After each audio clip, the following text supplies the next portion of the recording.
ഇതിനകത്ത് കാണേണ്ട ഒരു കാര്യം എന്ന് പറയുന്നത് റൈറ്റ് ടു ഇൻഫർമേഷൻ ആക്ട് പ്രകാരം ലഭിച്ച വിവരങ്ങൾ എന്ന് പറഞ്ഞിട്ടാണ് മാധ്യമങ്ങൾ, അതായത് ഓൺലൈൻ ആയിട്ടുള്ള മാധ്യമങ്ങൾ പ്രത്യേകിച്ചും റിപ്പോർട്ട് ചെയ്തിരിക്കുന്നത്. പക്ഷേ അതിൻ്റെ എന്താണോ അതിനകത്ത് റിപ്പോർട്ട് ചെയ്തിരിക്കുന്നത്, റൈറ്റ് ഇൻഫർമേഷൻ പ്രകാരമുള്ളത് എന്താണോ എന്ന് പരിശോധിക്കുക പോലും ചെയ്യാതെയാണ് പി കെ ശ്രീമതി ടീച്ചർ എന്ന്, ആ വിവരത്തിൽ എവിടെയും പി കെ ശ്രീമതി ടീച്ചർ എന്ന് സൂചിപ്പിച്ചിട്ടില്ല. P K Sreemathi wife of P R Krishnan എന്ന് മാത്രമേ ഉള്ളൂ. അപ്പോൾ ഒരു ധാർമ്മികമായും നിയമപരമായും തന്നെയുള്ള ഒരു ബാധ്യതയാണ് ടീച്ചറെ ഒന്ന് വിളിച്ചു ചോദിക്കുകയോ, അല്ലെങ്കിൽ ആ മരിച്ച പി ആർ കൃഷ്ണൻ MLA-യുടെ ഭാര്യ മരിച്ചുപോയി അവരുടെ ബന്ധുക്കളെയോ ആരെങ്കിലും ഒന്ന് വിളിച്ചു ചോദിച്ചു കഴിഞ്ഞാൽ കിട്ടേണ്ടുന്ന ഒരു വിവരം മാത്രമായിരുന്നു. അത് പരിശോധിക്കാതെയാണ് വളരെ മ്ലേച്ഛമായിട്ടുള്ള തരത്തിലാണ് ചില ന്യൂസുകൾ, ഞാൻ പ്രത്യേകം അതിനകത്ത് പറയാം, ഭാരത് ലൈവ് എന്ന് പറയുന്ന ന്യൂസ് കൊടുത്തിരിക്കുന്നത്.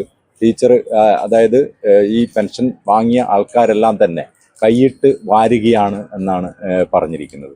അതേപോലെ തന്നെ ടീച്ചർ സ്വന്തം ഭർത്താവിൻ്റെ പേര് മറിച്ചു വെക്കുകയാണോ അല്ല അഭിനയിക്കുകയാണോ എന്നൊക്കെയാണ് വളരെ വികൃതമായി ചോദിച്ചിരിക്കുന്നത്. ഒപ്പം ഇടതുപക്ഷ ജനാധിപത്യ മുന്നണിയുടെ നേതാക്കന്മാരെല്ലാം തന്നെ ഈ തരത്തിലാണ് എന്നുള്ള കാര്യത്തിൽ പോലും അവർ പറഞ്ഞു. അപ്പോൾ അവരുടെ പിന്നിൽ കൃത്യമായിട്ടുള്ള ഒരു രാഷ്ട്രീയ ഉദ്ദേശം അതിൻ്റെ പിന്നിലുണ്ട്. അല്ലെങ്കിൽ ഇവരെ എല്ലാവരെയും ആ രൂപത്തിൽ ചിത്രീകരിക്കേണ്ടുന്ന കാര്യമില്ലല്ലോ. അപ്പോൾ ഒരു രാഷ്ട്രീയ ഉദ്ദേശത്തോടു കൂടി തന്നെ ഇതെല്ലാം മനസ്സിലാക്കിക്കൊണ്ട് തന്നെ ഇവരല്ല എന്ന് മനസ്സിലാക്കി കിട്ടിയ ഒരു അവസരം വളരെ രാഷ്ട്രീയമായി മുതലെടുക്കുന്ന ഒരവസ്ഥയിലേക്ക് കൂടിയാണ് ഇത് എത്തിച്ചേർന്നിരിക്കുന്നത്.